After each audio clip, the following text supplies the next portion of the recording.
Hello everyone, स्वागत है आप सभी का आज की इस नई वीडियो में। आशा करते हैं आप लोग सभी अच्छे होंगे। जैसे कि आप लोगों को पता होगा कि आरआरबी जेई CBT 1 का रिजल्ट आ गया है। तो सबसे पहले जो स्टूडेंट सेलेक्ट हुए हैं CBT 1 में क्वालिफाई हुए हैं, उसको बहुत बहुत कॉन्ग्रेचुलेसन। और यदि वह CBT 2 के लिए जा रहे हैं तो आप लोग को पता होगा कि 150 मार्क्स का एग्जाम होगा CBT 2 में, जिसमें से आपका 15 मार्क्स जो होगा वह फिजिक्स और केमिस्ट्री से पूछे जाएंगे। इसलिए मैं यहाँ पर फिजिक्स का सेशन लेकर के आया हूँ। और इस सेशन में ऐसी क्या खास बात है जो आपको देखने चाहिए। सबसे पहली बात, इसको मैंने ओनली 5 पेजेज में, 5 पेज में मैंने पूरा जितना फिजिक्स का इम्पोर्टेंट चीज़ें हैं, इधर उधर बातें को छोड़ करके जितना इम्पोर्टेंट चीज़ है उसको मैंने इंक्लूड कर दिया है। यदि आप ये सेशन फुल देखते हैं और इसको अच्छे से कर लेते हैं तो आपको एग्ज़ाम में ज़रूर हेल्प होगा। इतना मैं आप लोग को बता रहा हूँ। उसके बाद और एक बात खास करके ध्यान में रखना है कि ऐसे भी स्टूडेंट है जिसका सिलेक्शन हो चुका है, जिसको मतलब इस तरह का विश्वास नहीं था कि मेरा सिलेक्शन CBT 1 में हो जाएगा, और उसका सिलेक्शन हो गया है, लेकिन अभी उसको सही से पता नहीं चल रहा है, इधर उधर पढ़ना शुरू कर दिए हैं। तो वैसे नहीं करना है, आपको एकदम पूरा कम चीज़ें पढ़ने हैं, ज़्यादा रिविजन करना है, और सबसे ज़्यादा आपको रिलाई करना है, सबसे ज़्यादा आपको ध्यान देने हैं रिविजन पर, ध्यान देने हैं और टेस्ट सीरीज। ये आपको रेगुलर डेली बेसिस पर रिवीजन और टेस्ट सीरीज करने हैं। उसके बाद ये दोनों के अलावा बाकी समय यदि आपके पास बचता है तो आप अदर चीज़ करेंगे, अदर क्लास देखेंगे, अदर मैराथन क्लास देखेंगे। तो इतना आप ध्यान रखेंगे। तो ठीक है, आज के सेशन में हम फिजिक्स के बारे में बात कर लेंगे। टोटल जितने हैं जो इम्पोर्टेंट है उसको हम डिस्कस करेंगे, और ये आपको एग्जाम में काफ़ी ज़्यादा हेल्प मिलेगा इससे। तो आइए शुरू करते हैं। सबसे पहला है मेरा चैप्टर, इसमें मात्रक एवं मापन, यूनिट्स एंड मेजरमेंट। इससे बहुत सारे क्वेश्चन देखे गए हैं, तो इनमें इम्पोर्टेंट जो है उसको मैंने यहाँ पर इंक्लूड किया है। जैसे भार या बल, इसका मात्रक याद रखेंगे आप लोग, न्यूटन होता है। संवेग, इसका जो एसआई मात्रक होता है इसको हम लिखते हैं केजी मीटर प्रति सेकेंड। विद्युत आवेश का कूलम, प्रतिरोध का ओम हो जाएगा। ज्योति तीव्रता, इसका कैंडेला। उसके बाद शक्ति पावर वाट हो जाएगा इसका। ध्वनि को हम किसे मापते हैं, डेसिबल में मापते हैं। दाब न्यूटन पर मीटर स्क्वायर, इसको हिंदी में हम न्यूटन प्रति वर्ग मीटर भी बोलते हैं। विभवांतर का हो जाएगा वोल्ट। चुंबकीय फ्लक्स, इसका वेबर हो जाएगा। उसके बाद विद्युत धारा का याद रखना है एम्पियर। त्वरण का मीटर प्रति सेकेंड स्क्वायर। उसके बाद चाल और वेग मीटर प्रति सेकेंड। दूरी और विस्थापन दोनों का मात्रक मीटर होगा, और चाल और वेग दोनों का मात्रक मीटर प्रति सेकेंड होगा। लेकिन दोनों में अंतर क्या है कि जो आपका चाल है वह अदिश राशि है, और वेग जो है वह सदिश राशि है। कार्य और ऊर्जा दोनों का मात्रक एक ही होगा, जूल। पदार्थ की मात्रा मोल। इतने आपको जो है मात्रक याद रखने हैं। उसके बाद बाकी अभी छोड़ देने हैं, इतने आपको इम्पोर्टेंट मैंने बता दिया है। उसके बाद आगे बढ़ते हैं। प्रकाश वर्ष किसकी इकाई है, तो आपको याद रखना ये दूरी की इकाई है, अक्सर पूछा जाता है। एक एटमॉस्फेयर मतलब एटमॉस्फेरिक प्रेशर जो होता है, वायुमंडलीय दाब, वह 1.01 गुने 10⁵ पास्कल होता है। उसके बाद 1 HP HP 746 वाट के इक्विवेलेंट होता है। 1 किलोवाट घंटा जो होता है वह 3.6 गुना 10⁶ जूल इतना होता है, लगभग 36 लाख जूल। उसके बाद 1 किलोवाट 1000 वाट के बराबर होता है। एक तरफ मैंने राशि लिखा है, उसके बाद दूसरी तरफ मापन यंत्र या उपकरण, उसको किस यंत्र या उपकरण से मापा जाएगा, इससे भी अक्सर बहुत सारे सवाल आते हैं। तो वायुमंडलीय दाब को हम बैरोमीटर से मापेंगे। विभवांतर को वोल्ट मीटर से। गाड़ियों द्वारा तय की गई दूरी ओडोमीटर से। धारा की दिशा जो होता है वह गैल्वेनोमीटर से। गाड़ी की गति स्पीडोमीटर से। हवा की गति एनीमोमीटर से। झूठ का पता लगाने वाला जिसको लाई डिटेक्टर भी बोलते हैं उसको हम बोलते हैं पॉलीग्राफ से, उसको मापा जाता है। इतना आप याद रखिएगा। फिर आते हैं सदिश राशि और अदिश राशि।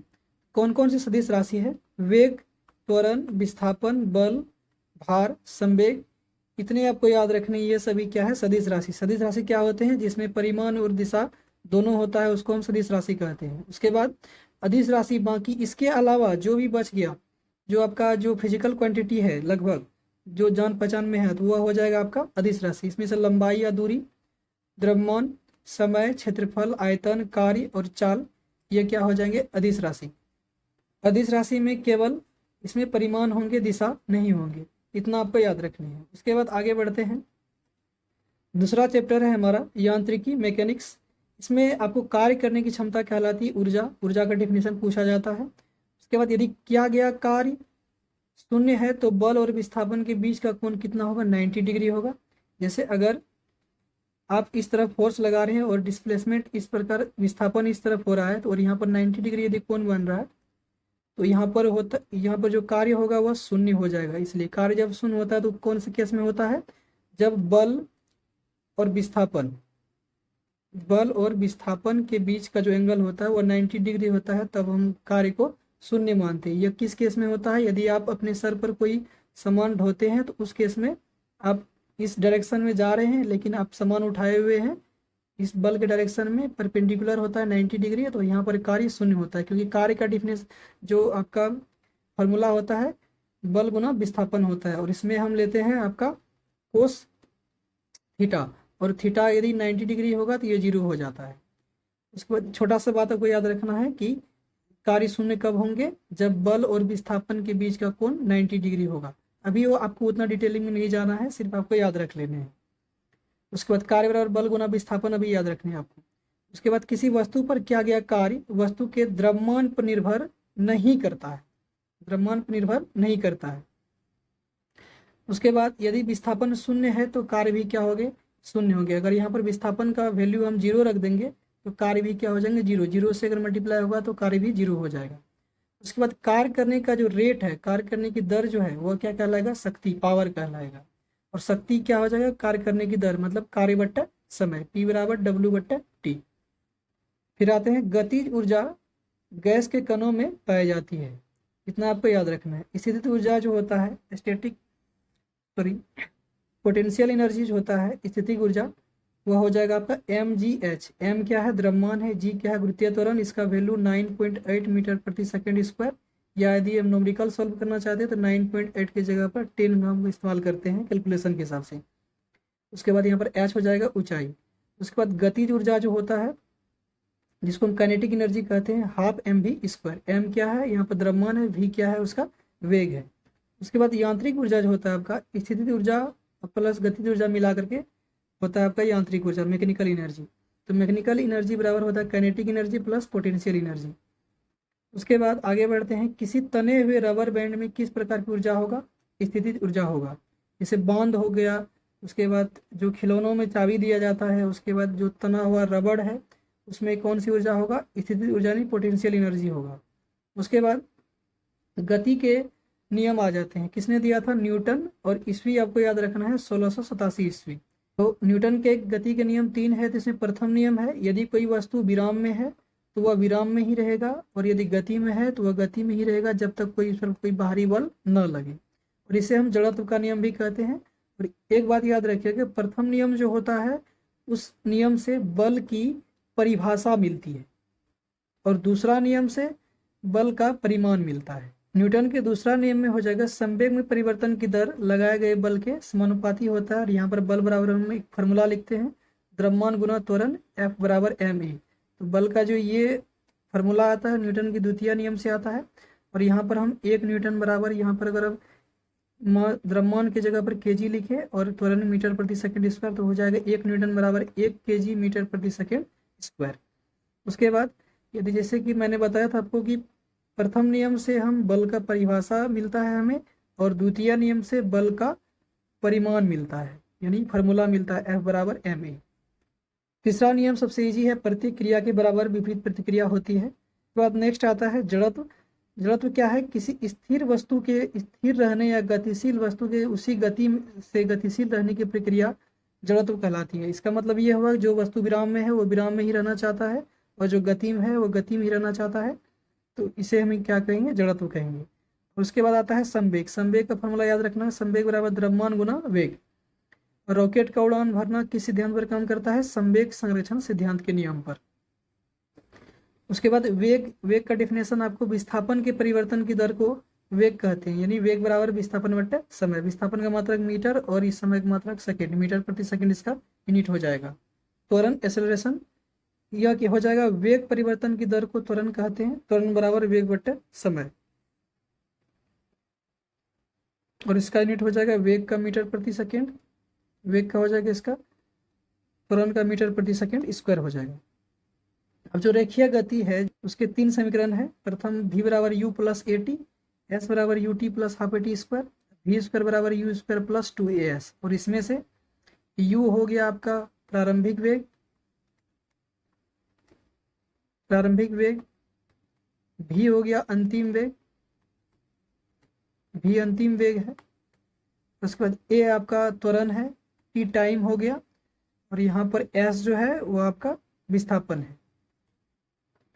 तो यह गति के 3 समीकरण है जो आपसे अक्सर पूछे जाते हैं। पहला समीकरण वेग समय संबंध को बताता है, दूसरा समीकरण स्थिति समय संबंध को बताता है, और तीसरा स्थिति वेग संबंध को बताता है। इतना आपको याद रखने हैं। और मैं इसका पीडीएफ दे दूंगा टेलीग्राम पर, वो आप वहां से डाउनलोड करके इसको 1-2 बार पढ़ेंगे तो आपको सारी चीज़ें जो है ओवरव्यू हो जाएगा, याद हो जाएगा 1-2 बार पढ़ने से। उसके बाद आता है कि साधारण लोलक जो है यानी पेंडुलम जो है उसका आवर्तकाल क्या होगा, t बराबर 2π√L/g हो जाएगा। यहाँ पर जो है L लेंथ हो जाएगा, उसके बाद जो आपका g है वह गुरुत्वीय त्वरण हो जाएगा। लोलक की लंबाई बढ़ने पर आवर्तकाल क्या होगा, वह बढ़ जाता है। यह आपको याद रखने हैं। यहाँ पर अगर हम L बढ़ाएंगे इसका आवर्तकाल बढ़ेगा, क्योंकि वह डायरेक्टली प्रोपोर्शनल है। जैसे जैसे L बढ़ेगा जो आवर्तकाल है वो भी बढ़ता जाएगा, इसलिए जब हम लोलक की लंबाई बढ़ाएंगे तो यह आवर्तकाल भी बढ़ जाएगा। सिंपल सी बात है। उसके बाद आता है गुरुत्वाकर्षण। तो गुरुत्वाकर्षण का नियम किसने दिया था, ये भी न्यूटन ने दिया था। और गुरुत्वाकर्षण में अगर हम दो वस्तु को जिसका द्रव्यमान एक m1 है दूसरा m2 है उसको हम r डिस्टेंस पर रखेंगे तो दोनों के बीच में कितना बल लगेगा, तो वह गुरुत्वाकर्षण से हम निकालते हैं। उसके लिए न्यूटन ने नियम दिया था। यहाँ देख सकते हैं वो दोनों जो पिंड है, डिस्टेंस r है, एक का द्रव्यमान m1 दूसरा आगे m2 है, ये दोनों में जो फोर्स लगेगा वो हो जाएगा G m1m2/r²। तो यहाँ पर G क्या है, एक सार्वत्रिक गुरुत्वाकर्षण नियतांक कांस्टेंट है जिसकी खोज किसने किया था, हेनरी केवेंडिश ने किया था। और G का वैल्यू जो याद रखना है 6.67 × 10⁻⁻⁻। और ये यूनिट जो है आपको खास करके याद रखने हैं, इसमें गलती यहाँ हो जाती है, न्यूटन मीटर स्क्वायर पर kg स्क्वायर। उसके बाद जो आपका चंद्रमा पर किसी वस्तु का जो भार होगा वह पृथ्वी से कम ही होगा। तो कितना कम होगा, जितना उसका भार होगा पृथ्वी पर उसको 6 से भागा दे देना है। यदि यानी अगर किसी वस्तु का भार पृथ्वी पर 60 न्यूटन है, चंद्रमा पर निकालना है तो 6 से भागा दे देंगे, कितना आएगा, 10 न्यूटन आएगा। तो इसमें बहुत कन्फ्यूजन होता है, 6 से गुना करे कि भागा करे। सिंपल से आपको बात याद रखना है कि यदि चंद्रमा पर हम निकाल रहे हैं द्रव्यमान तो कम होगा, और पृथ्वी पर निकाल रहे हैं तो वहाँ पर ज़्यादा होगा। तो पृथ्वी पर का यदि निकालेंगे तो 6 से मल्टीप्लाई कर देंगे, और चंद्रमा पर का निकालेंगे तो 6 से डिवाइड कर देंगे, भागा कर देंगे। नेक्स्ट आता है आर्किमिडीज सिद्धांत। यह कहता है जब किसी पिंड को किसी द्रव में पूर्ण या आंशिक रूप से डुबाया जाता है, मतलब यदि कोई पिंड है उसको हम द्रव में डुबाएंगे, पूर्ण यदि पूरा डुबाएंगे या आंशिक थोड़ा सा डुबाएंगे, तब यह पिंड विस्थापित द्रव के भार के बराबर एक उत्क्षेप बल का अनुभव करता है। इसका कहने का अर्थ ये है कि जब हम एक इस तरह का बर्तन है और इसमें टोटल जो टॉप तक इसमें ऊपर तक पूरा एकदम द्रव भरा हुआ है, इसमें यदि हम कोई वस्तु डुबाते हैं, ठीक, तो इससे क्या होंगे, जो आपका पानी है ये बाहर आएगा। तो अब जब हम कोई वस्तु पानी में डुबाते हैं तो ऊपर की ओर एक उत्प्लावन बल अनुभव करता है। तो ये बल कितना अनुभव करेगा, जितना इससे पानी बाहर आया। सिंपल बात है। या तो हम ऐसे ही बोल सकते हैं कि जब किसी वस्तु को हम किसी द्रव में अंशतः या पूर्णतः डुबाते हैं तो इसके भार में कमी आता है, मतलब एक उत्प्लावन बल लगता है। तो कितना कमी आता है इसके भार में, जितना पानी हम बाहर की ओर इसके द्वारा निकाला गया है। तो यह हो गया आपका आर्किमिडीज का सिद्धांत। उसके बाद नेक्स्ट आता है उत्प्लावकता। उत्प्लावकता सिद्धांत के आधार पर जहाज पानी में तैरते हैं, और यह सिद्धांत भी किसने दिया था, आर्किमिडीज। सेम सिद्धांत, सेम कॉन्सेप्ट है। इसी के कॉन्सेप्ट पर जो है जहाज पानी में तैरते हैं। जितना जहाज का वेट होता है, ठीक है, जितना वह उतना पानी को विस्थापित करते हुए जाता है, इसलिए वह डूबता नहीं है। यह छोटा सा बात था। उसके बाद आगे बढ़ते हैं। घनत्व जो है आपका डेंसिटी, यह क्या है, तो किसी वस्तु का घनत्व उसके द्रव्यमान तथा आयतन के अनुपात को कहते हैं। मतलब डायरेक्ट द्रव्यमान और आयतन को भागा दे देंगे, अनुपात यानी भागा दे देंगे, तो हमका मेरा घनत्व निकल जाएगा। घनत्व बराबर द्रव्यमान बट्टे आयतन। और यहाँ पर घनत्व का जो है द्रव्यमान यदि हम केजी लेंगे और आयतन जो है वॉल्यूम, वो हो जाएगा आपका मीटर क्यूब। तो घनत्व का जो मात्रक होगा केजी पर मीटर क्यूब हो जाएगा। आपेक्षिक या सापेक्ष घनत्व, यह क्या होगा, किसी पदार्थ घनत्व लेंगे और उसको जो है 4 डिग्री सेल्सियस पानी के घनत्व से जो डिवाइड है वो कर देंगे, तो वह हो जाएगा अपेक्षिक या सापेक्ष घनत्व। यानी अगर आपको एक पारे का अपेक्षिक घनत्व निकालना है तो पारे का घनत्व हो जाएगा आपका 13,600 kg पर मीटर क्यूब, और 4 डिग्री सेल्सियस में पानी का घनत्व लगभग कितना होता है 1000 kg पर मीटर क्यूब। इससे डिवाइड करेंगे तो हो जाएगा 13.6, और यह 13.6 जो होगा वह पारे का अपेक्षिक घनत्व या सापेक्ष घनत्व हो जाएगा। यानी किसी पदार्थ के घनत्व को पानी के घनत्व से डिवाइड कर देंगे, वो पानी घनत्व कितना डिग्री सेल्सियस पर लेना है, 4 डिग्री सेल्सियस पर। क्यों? क्योंकि पानी का सबसे ज़्यादा घनत्व 4 डिग्री सेल्सियस पर होता है। तो दोनों को भागा देने से जो वैल्यू आएगा वही कहलाएगा उस पदार्थ का अपेक्षिक या सापेक्ष घनत्व। यहाँ पर पानी का जो घनत्व होता है वो कितना होता है 1000 kg पर मीटर क्यूब, पारे का घनत्व होता है 13,600। ये दोनों आपको याद रखनी है। उसके बाद जो कैपिलरिटी होता है, कैपिलरी केशिकत्व, उसके बारे में जानते हैं कि एक प्लॉटिंग पेपर स्याही कैसे सूखता है या मिट्टी का तेल लालटेन बत्ती में कैसे ऊपर चढ़ता है। तो यह घटना जो है किसके कारण होता है, केशिकत्व या कैपिलरी क्रिया द्वारा होता है। उसके बाद नेक्स्ट चैप्टर आता है हमारा उष्मा यानी हीट। इसमें अगर डिग्री सेल्सियस और फ़ारेनहाइट इसमें एक्सचेंज परिवर्तन करने के लिए पूछा जाता है, एक यूनिट से दूसरे यूनिट में ले जाने के लिए, तो याद रखना है डिग्री सेल्सियस भागा 5 बराबर एफ फ़ारेनहाइट -32/9। ये आपको फार्मूला है। सॉरी मैं यहाँ पर हिंदी इंग्लिश मिक्स करके बोल रहा हूँ, क्योंकि मेरा हिंदी इंग्लिश दोनों चलता है। टेक्निकल मैंने इंग्लिश में पढ़ा है और बाकी जो जीके जीएस है, जो भी साइंस है, वो मैंने हिंदी में पढ़ा है, इसलिए इस तरह से हो जाता है। उसके बाद फ़ारेनहाइट, या तो इसी को आप सिंप्लीफाई करेंगे तो फ़ारेनहाइट बराबर 9/5 गुना डिग्री सेल्सियस प्लस 32। ये फार्मूला आपको याद रख लेने हैं, आपको कन्वर्जन में दिक्कत नहीं आएगी। उसके बाद 0 केल्विन कितने होंगे, -273.15 डिग्री सेल्सियस। उसके बाद 0 डिग्री सेल्सियस बराबर कितने हो जाएंगे, 273.15 केल्विन। इतने आपको याद रखने हैं। उसके बाद परम शून्य ताप जो है 0 से 273 डिग्री सेल्सियस कम तापमान को जो है माना जाता है परम शून्य ताप। उसके बाद पानी का घनत्व, अभी पीछे में बात किया था कि पानी का घनत्व कितना होता है 4 डिग्री सेल्सियस पर सबसे अधिक होता है, वो कितना 1000 kg पर मीटर क्यूब होता है। उसके बाद ये कन्वर्जन आपसे अक्सर पूछे जाते हैं कि आपको डिग्री सेल्सियस में दिया रहेगा, आपको केल्विन में बदलना है, या केल्विन में दिया रहेगा डिग्री सेल्सियस में बदलना है। आपको सिंपल बात याद रखना है, यदि आपको दे दिया जाए कि आपको 573 केल्विन है, इसको डिग्री सेल्सियस में बदल लिए, तो बदलना किस में है यह देख लेने हैं आप। बाकी दोनों फार्मूला में या तो 273 प्लस होगा या तो 273 माइनस होगा। तो 573 केल्विन है, इसको हमको डिग्री सेल्सियस में बदलना है, तो बदलना है डिग्री सेल्सियस में।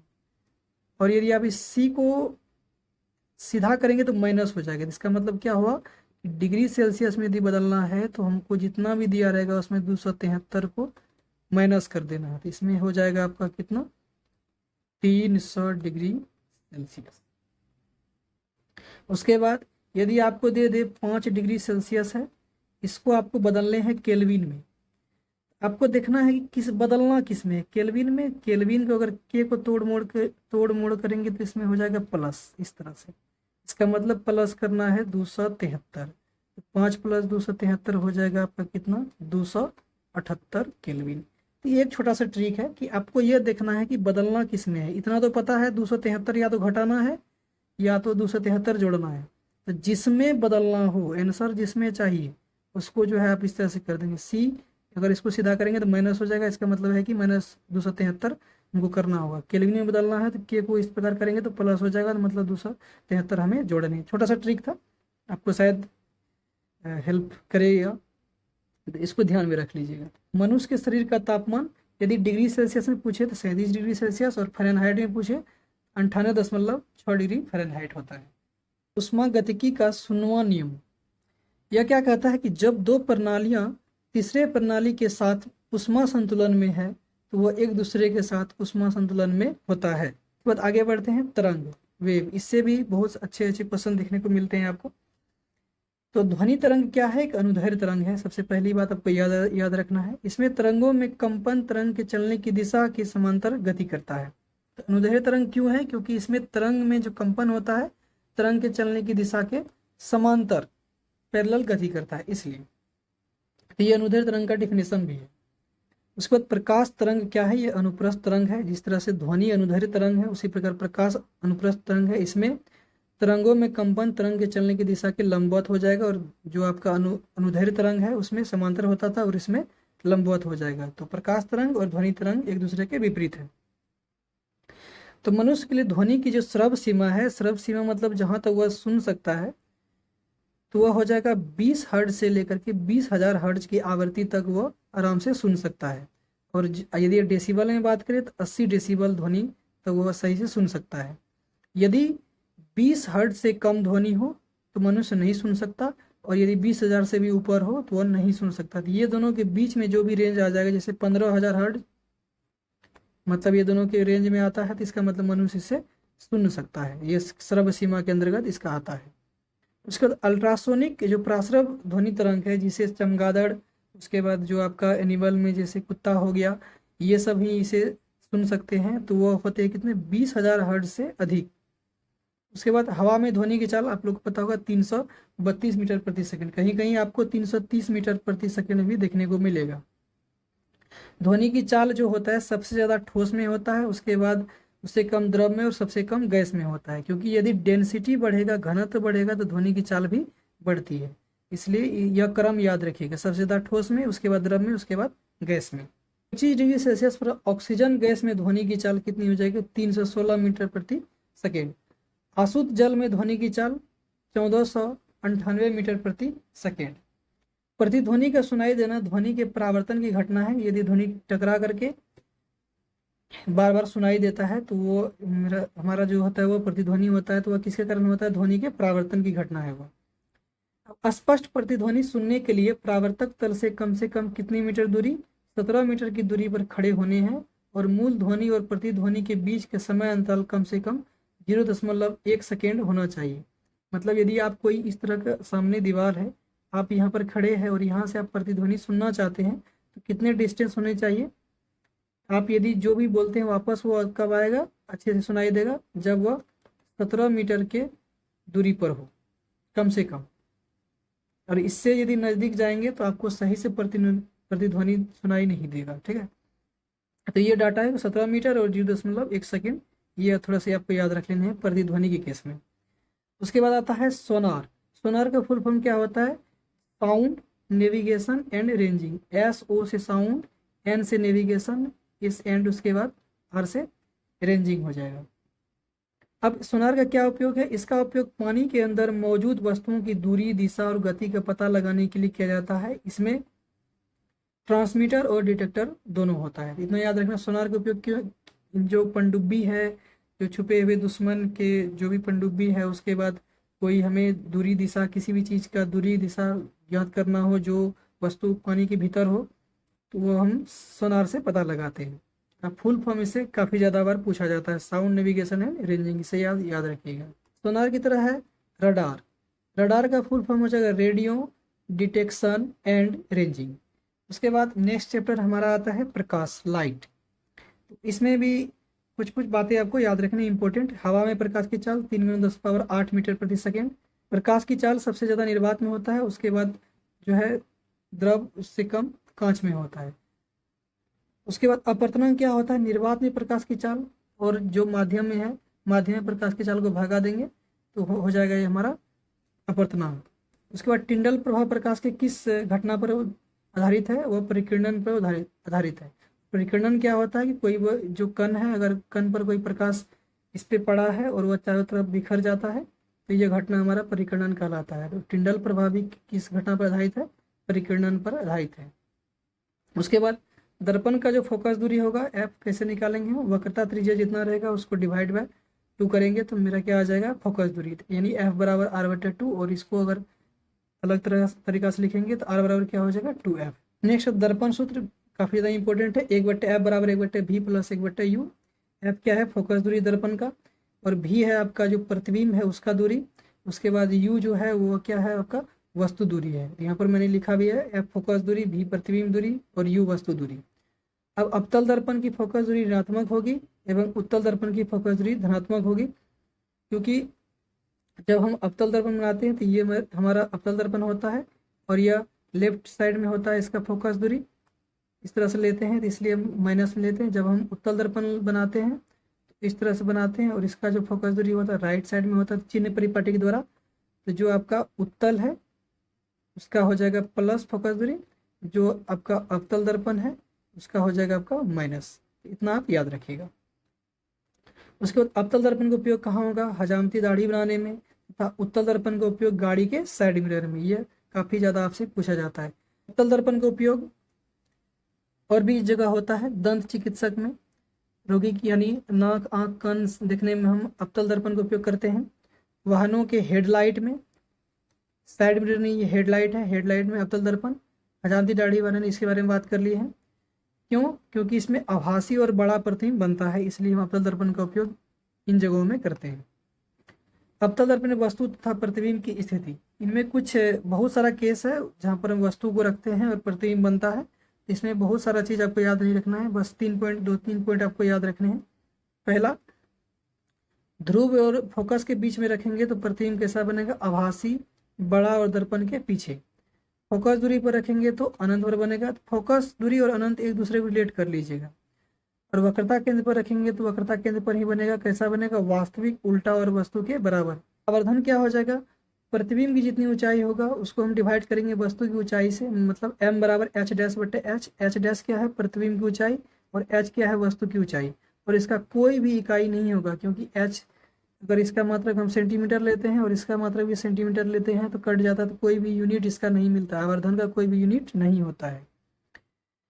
उसके बाद आवर्धक शीशा होता है कौन? छोटी फोकल लंबाई की उत्तल लेंस होता है। उसके बाद प्रकाशिक तंतु जो ऑप्टिकल फाइबर और मृग मरीचिका, प्रकाश के पूर्ण आंतरिक परावर्तन की घटना है। आप लोग याद रखिए, ऑप्टिकल फाइबर मैंने प्रकाशिक तंतु और मृग मरीचिका, यह किस घटना पर आधारित है? प्रकाश के पूर्ण आंतरिक परावर्तन, इतना याद रखिएगा। उसके बाद आगे बढ़ते हैं। लेंस सूत्र, दर्पण सूत्र और लेंस सूत्र में एक ही अंतर है। दर्पण सूत्र में यहाँ पर आपको प्लस दिखेगा और लेंस सूत्र में यहाँ पर आपको माइनस दिखेगा। इतना आपको डिफरेंस पता होना चाहिए। यहाँ पर आप फोकस दूरी भी जो है वो प्रतिबिंब की दूरी और यू जो है वस्तु की दूरी। अब आता है लेंस की क्षमता। लेंस की क्षमता का फॉर्मूला P बराबर 1/f। यदि मीटर में रहा फोकस दूरी तो फॉर्मूला लगाना है P बराबर 1/f।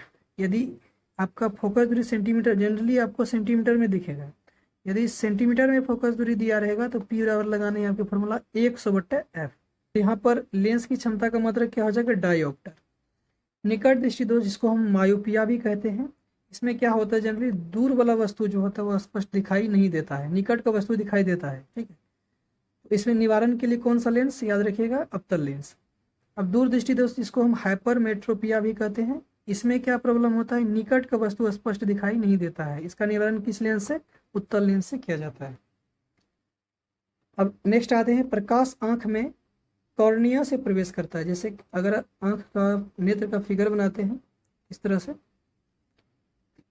ये वाला जो भाग होता है ये कॉर्निया होता है, तो यही कॉर्निया से होकर के ही प्रवेश करता है प्रकाश आंख में। उसके बाद आता है स्पष्ट दृष्टि। कोई भी वस्तु को स्पष्ट देखने के लिए कम से कम हमको 25 सेंटीमीटर और अधिक से अधिक तो अनंत हो सकता है।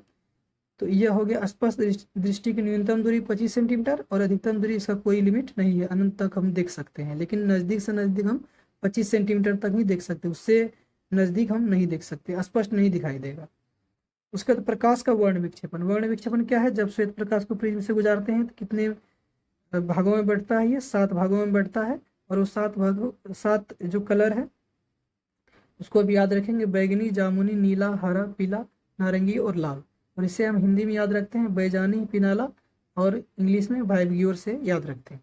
और इसमें यदि आप देखेंगे तो सबसे अधिक विचलन, जो सबसे ज़्यादा मुड़ा है और जिसका विचलन अधिक लेकिन कम तरंगदैर्घ्य, वो किसका होगा? बैगनी रंग का। जबकि कम विचलन और अधिक तरंगदैर्घ्य किसके हो जाएंगे? लाल रंग के हो जाएंगे। और इसमें और एक बात कि सबसे जो मिडिल बीच वाला रंग है वो हरा है, ये भी ध्यान दीजिएगा। उसके बाद जो अपवर्तनांक है, अपवर्तनांक का क्रम, अपवर्तनांक क्या दर्शाता है कि जो रंग जितना ज़्यादा मुड़ेगा उसका अपवर्तनांक उतना ज़्यादा अधिक होगा। उसी प्रकार से आप इसको लिख देंगे बेजानी पिनाला, तो यह आ जाएगा। सबसे ज़्यादा अपवर्तन किसका होगा? बैगनी रंग का। सबसे कम लाल रंग का। जो जितना ज़्यादा मुड़ेगा, विचलन जिसका जितना ज़्यादा होगा उसका अपवर्तन उतना ज़्यादा होगा। नेक्स्ट चैप्टर इलेक्ट्रिसिटी, विद्युत। विद्युत धारा क्या फॉर्मूला हो जाएगा? आवेश बट्टे समय, आई बराबर क्यू बट्टे टी। विभवांतर हो जाएगा कार्य बट्टे आवेश। विद्युत परिपथ में किसकी गति से विद्युत धारा बनती है? तो वह हो जाएगा आपका इलेक्ट्रॉन। उसके बाद ये कुछ सिंबल हैं जो आपको याद रखने हैं। जैसे यह सिंबल हो गया आपका रेसिस्टेंस यानी प्रतिरोध का, और ये हो जाएगा आपका वोल्ट मीटर। ये और ये वोल्ट मीटर किस क्रम में जोड़ते हैं? समांतर क्रम में, पैरेलल क्रम में जोड़ते हैं। उसके बाद यह हो जाएगा, यह सिंबल है ए मीटर का। ए मीटर को किस क्रम में जोड़ते हैं? श्रेणी क्रम में लगाते हैं यानी जोड़ते हैं। उसके बाद श्रेणी क्रम संयोजन के लिए समतुल्य प्रतिरोध निकालते हैं। यदि प्रतिरोध का इस तरह से श्रेणी क्रम संयोजन बनाते हैं, तो जैसे R1 R2 R3, तो समतुल्य प्रतिरोध RS इक्वल हो जाएगा R1 plus R2 plus R3। ये फॉर्मूला छोटा सा याद रखना है। उसके बाद समांतर क्रम संयोजन के लिए 1/RP equal to 1/R1 plus R2, ये रेसिप्रोकल के रूप में हो जाएगा। उसके बाद ओम का नियम का फॉर्मूला छोटा सा, I बराबर V बट्टे R। आई क्या है? विद्युत धारा है। V क्या है? यहाँ पर विभवांतर है। और R जो है आपका रेसिस्टेंस यानी प्रतिरोध है। विद्युत धारा बराबर क्या हो जाएगा? विभवांतर बट्टा प्रतिरोध। ये फार्मूला का एकदम कन्वर्ट करके एक से दो फार्मूला बना सकते हैं, लेकिन एक सिंपल फार्मूला याद रखना है आपको, I बराबर V बट्टा R। उसके बाद विद्युत शक्ति जो पावर है, पावर हो जाएगा P बराबर V इंटू आई, यानी विभवांतर जो है वह, और उसके बाद विद्युत धारा, या तो P बराबर V स्क्वायर अपॉन R। इसको कन्वर्ट करेंगे तो इस तरह से हो जाएगी। ये दो फार्मूला आपको याद रखनी है पावर के बारे में।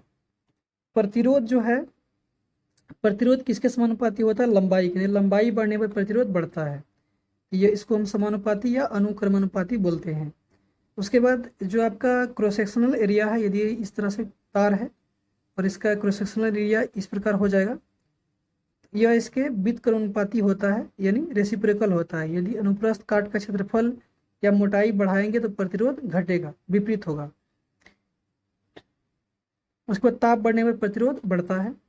और यहाँ पर यदि आप समीकरण 1 और 2 को मिलाएंगे तो R बराबर हो जाएगा रो L अपॉन A। जहाँ पर रो क्या है? यहाँ पर रो जो है वह प्रतिरोधकता है, जिसका मात्रा ओम मीटर होता है, आपको याद रखनी है। और प्रतिरोध जो है वो पदार्थ की प्रकृति पर निर्भर करेगा कि वह कौन से मटेरियल का बना हुआ है, कोई भी चालक। उसके बाद आता है प्रतिरोध का जो मात्रक है वह ओम होता है।